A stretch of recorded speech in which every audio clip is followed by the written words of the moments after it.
In the second part of this series that will most certainly end up being longer than 2 parts, I'm going to continue to highlight the physical locations that have been mentioned by readers and viewers in the comments section of my blog and YouTube channel. My name is Michelle Gibson. A commenter from Argentina gave some references about structures there that are questionable for having been done by our current civilization. The Dique Los Molinos, a dam in the Cordoba province of Argentina on the Los Molinos River, was said to have been built between 1948 and 1953, the year it opened. Its primary goals were regulating the flow of the river and the production of hydroelectricity. The Dique Los Molinos is 200 feet or 60 meters high and 790 feet or 240 meters long. I have a 2-part series in which I highlight the advanced engineering of hydroelectric projects around the world, and I seriously question what we were told in our historical narrative about who was said to have built them and when. I give many examples in this 2-part series on the advanced engineering of reservoirs and hydroelectric projects as to why I have so many questions about what we are told about these amazing engineering projects. Embalse is a city in Argentina's Cordoba province that means reservoir, and indeed it is located on the eastern shore of a large reservoir. The reservoir was created by the damming of the Rio Tercero. One of Argentina's nuclear power plants is located in Embalse on the southern shore of the reservoir. We are told its construction was completed in 1983. Definitely seeing a man-made canal here. Canal systems all over the world were a signature feature of the original civilization. Embalse is located 74 miles or 119 kilometers southwest of Cordoba City, the province's capital and the second largest city in Argentina after Buenos Aires. Cordoba was said to have been founded on July 6th of 1573 by Jerónimo Luis de Cabrera, a Spanish conquistador who became a colonial governor over much of what is now northwestern Argentina. The National University of Cordoba was said to have been founded by the Jesuits in 1613 and is the oldest university in Argentina, and the 3rd oldest in South America after the National University of San Marcos in Lima, Peru, first chartered in May of 1551, and the oldest continually operating university in the Americas. And St. Thomas Aquinas University in Bogota, the oldest university in Colombia, established in 1580 by the Dominicans. The Jesuit block in Cordoba was declared a UNESCO World Heritage Site in the year 2000 and consists of what are described as a block of buildings dating back to the 17th century. The Jesuit block complex was said to have been started by the Jesuits in 1615 as a Jesuit reduction, which was a type of settlement for indigenous people in Argentina, Brazil, and Paraguay. Named a reduction, which also means the act of making something smaller or less in size or amount. Say what? The current Pope Francis is from Argentina and spent 2 years in the 1990s in the small room number 5 in the Jesuit block. As Jorge Mario Bergoglio, he entered the Jesuit order in 1958 and is the first Jesuit pope. In addition, the Jesuits operated 6 what are called estancias, or residences and ranches, in the region. In Caroya in 1616, Jesus Maria in 1618, Santa Catalina in 1622, Alta Gracia around 1643, Candelaria in 1683, and San Ignacio at this location in 1696. It is interesting to note that the Jesuits were expelled from South America by the 1767 decree of King Charles III of Spain, which was part of the suppression of the Society of Jesus, in which the Jesuits were removed from most of the countries of Western Europe and their colonies, we are told for political reasons.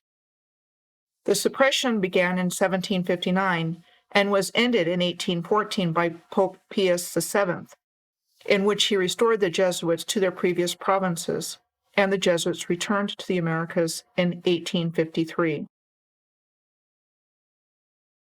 And I have read where some folks believe that instead of Hitler committing suicide in a Berlin bunker at the end of World War II, he escaped to Argentina in 1945. What is it about Argentina? Next, I'm going to be looking at places in the Nashville area that were suggested by a commenter.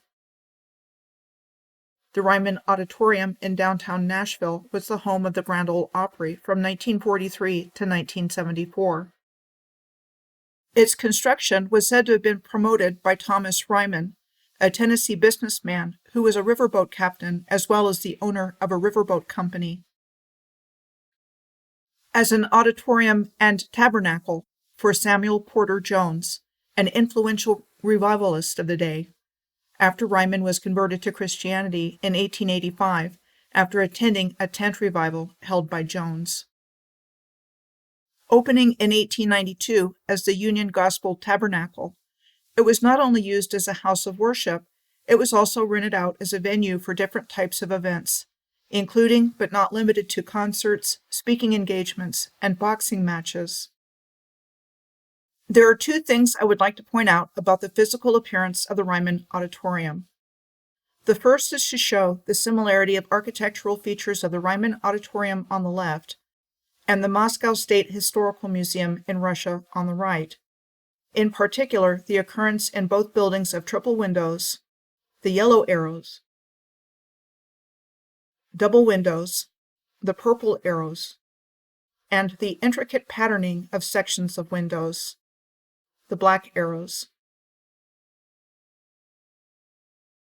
The other thing is the classic mud flood feature of the slanted pavement in front of the building and the ground level windows on the side of the building that are level with the not ground level windows of the front of the building.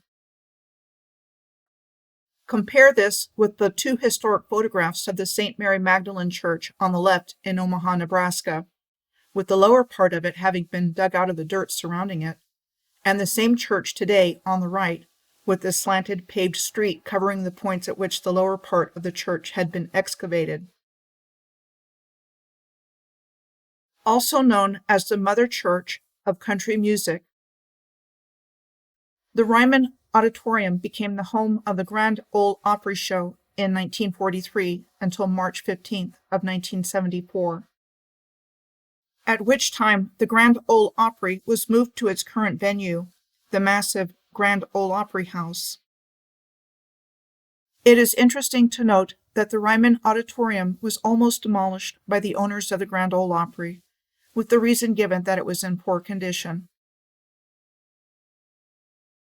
Though it was not demolished because of the outcry against this, the Ryman Auditorium sat dormant until 1989, and has been utilized as an event venue since then.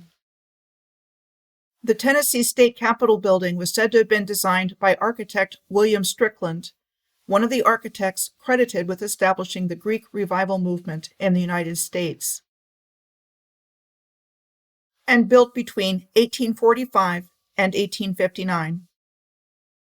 It was added to the National Register of Historic Places in 1970 and named a National Historic Landmark in 1971. It is interesting to note that the entrance to an old tunnel was unearthed near the State Capitol building in 1951 under 6th Street.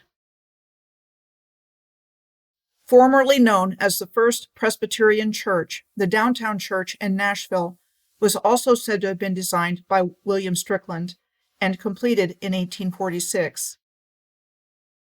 The downtown Presbyterian Church is considered the best surviving ecclesiastical example of what is called Egyptian Revival architecture.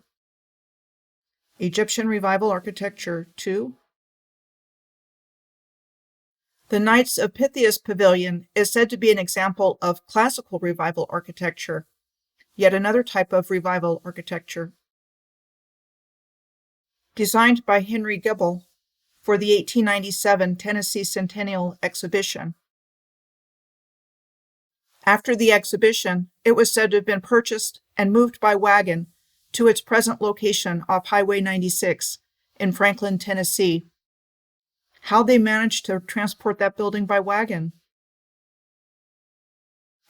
I encountered the Knights of Pythias initially in researching Springfield, Missouri, where there is a Pythian castle.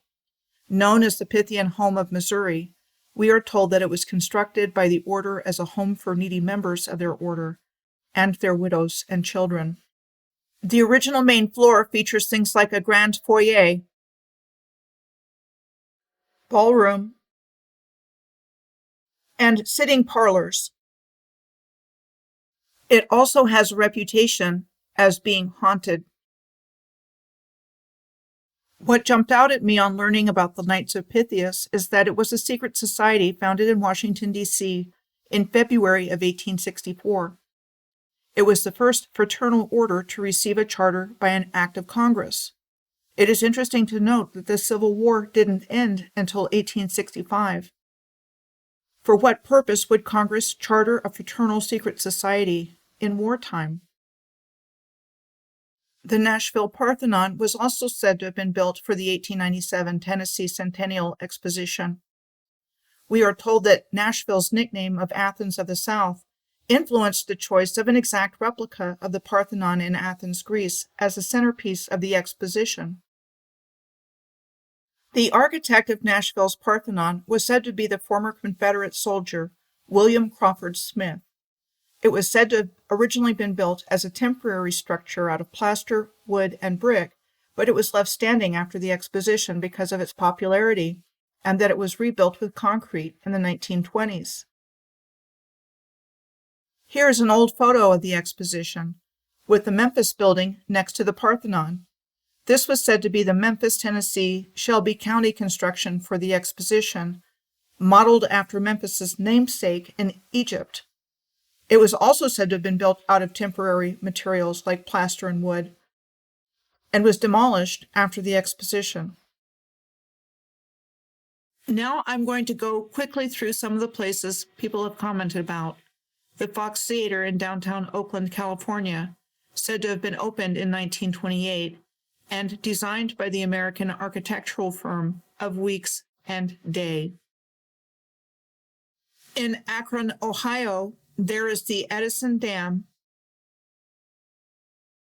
and the Trails of the Gorge Metro Park in Akron.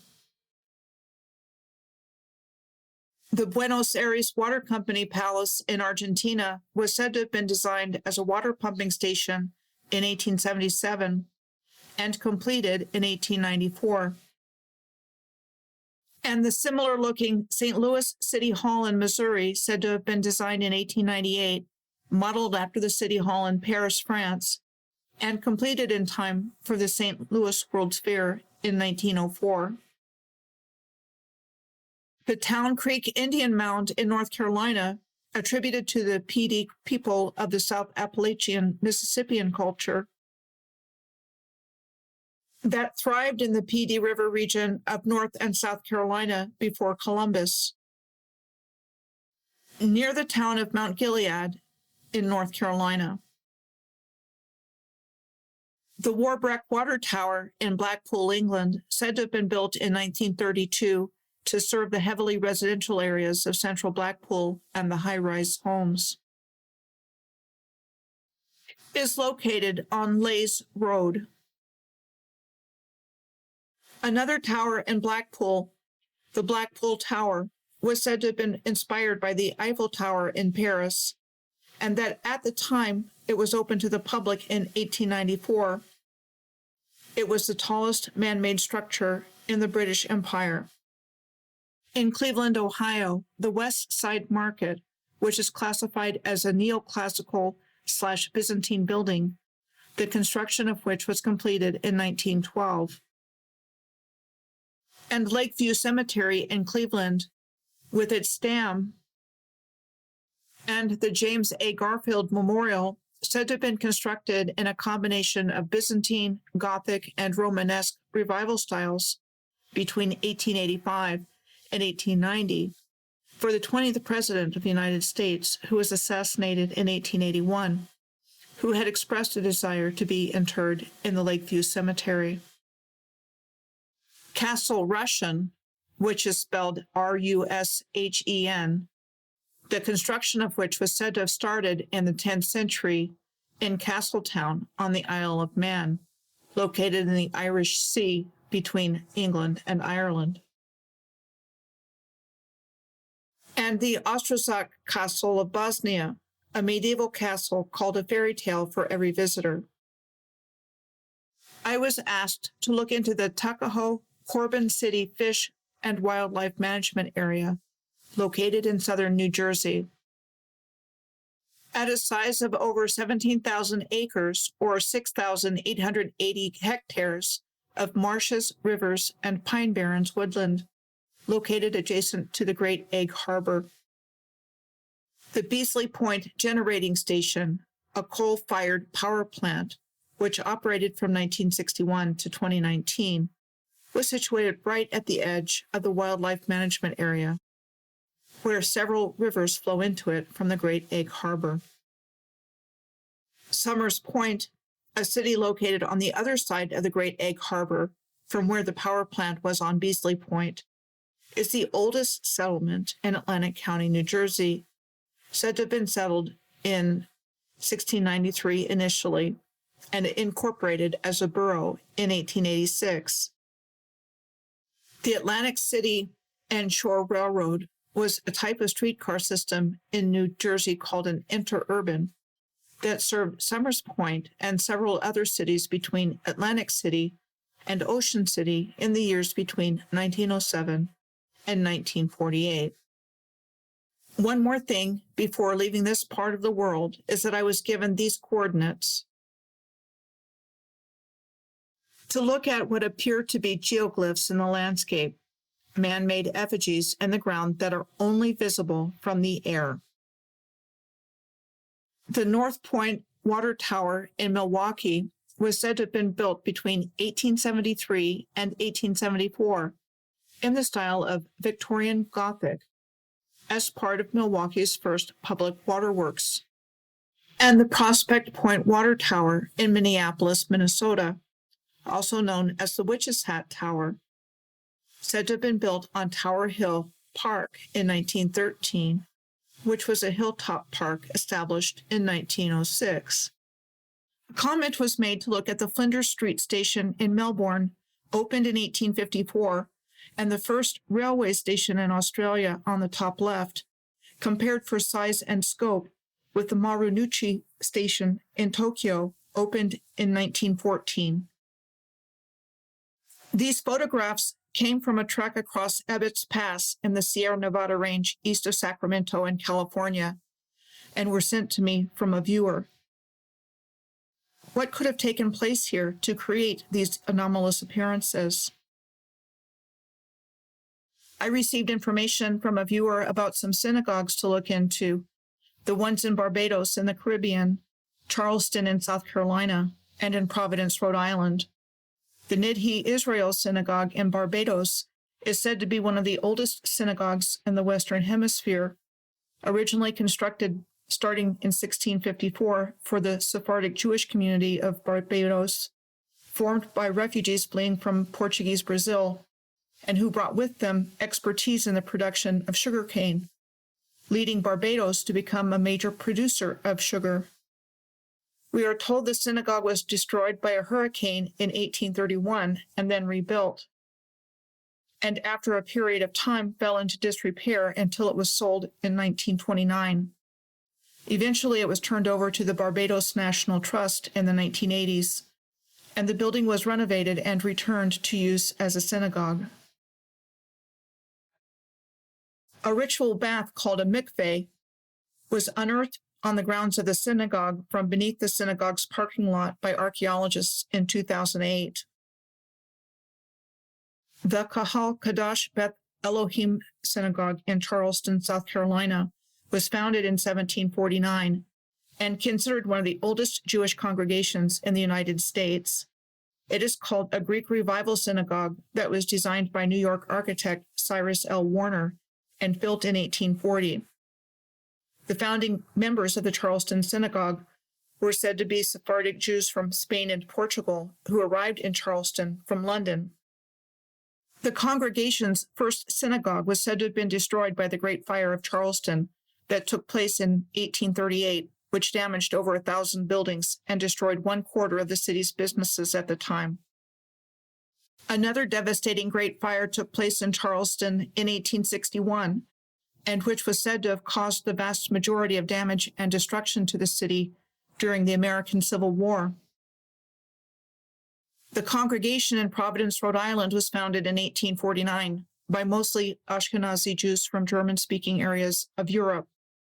The Temple Beth El Synagogue in Providence was said to have been built between 1910 and 1911 as a classical revival brick structure. It has been vacant since 2006, suffering vandalism and water damage, and has been named as one of Providence's most endangered buildings by the Providence Preservation Society. I have talked about the Leeds Town Hall in Leeds, England, in past videos. The Leeds Town Hall was one of the first examples I found in my research of the use of contests and competitions to explain how what we would consider relatively modern monumental architecture came into being. It was said to have been completed in 1858 and opened by Queen Victoria. This gentleman, Cuthbert Broderick, was given the credit for designing it after winning a design competition for it when he was 29 years old in 1852, and is considered his most famous architectural work. A commenter from Leeds ordered the map of Leeds from 1847 and said it cuts off just where the Leeds Town Hall should be, and also said that the town hall is a main feature of Hedgerow, so that for the map to be missing this section is a bit of a coincidence.